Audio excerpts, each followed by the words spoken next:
Hello, my name is Bob Davis.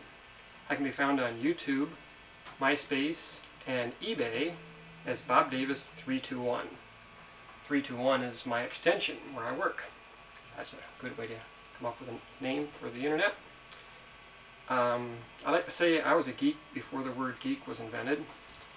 I graduated in 1974 from Athens High School in Athens, Pennsylvania. That's just south of Sayre, Pennsylvania, which is just south of Waverly, New York. Because most people don't know where Athens, Pennsylvania is.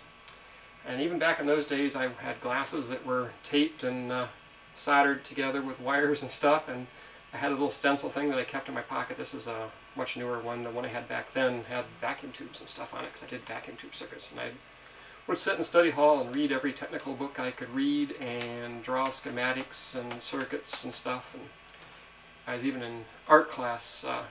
My pictures were like what a city might look like in the 21st century and stuff like that. I'm still inventing today. I've written like 3 books over the years. The first one was improvements to the NTDS data systems for the U.S. Navy. I did 6 years in U.S. Navy and came up with several improvements that fixed various problems. And I did my book, Favorite Electronic Circuits. It was advertised in the back of magazines, but I was self-published. And then finally I did Digital and Computer Projects by Robert J. Davis, published by Nunes Publishing back, I don't know, about 1996 or so. It has all kinds of circuits, like how to make your computer into an oscilloscope via a printer port adapter, how to grab video into your computer like you do nowadays on YouTube and everything. I'll show you one of my most recent inventions. This is a piece of copper about 1.5 inches by 1.5 inches by 1/8 of an inch.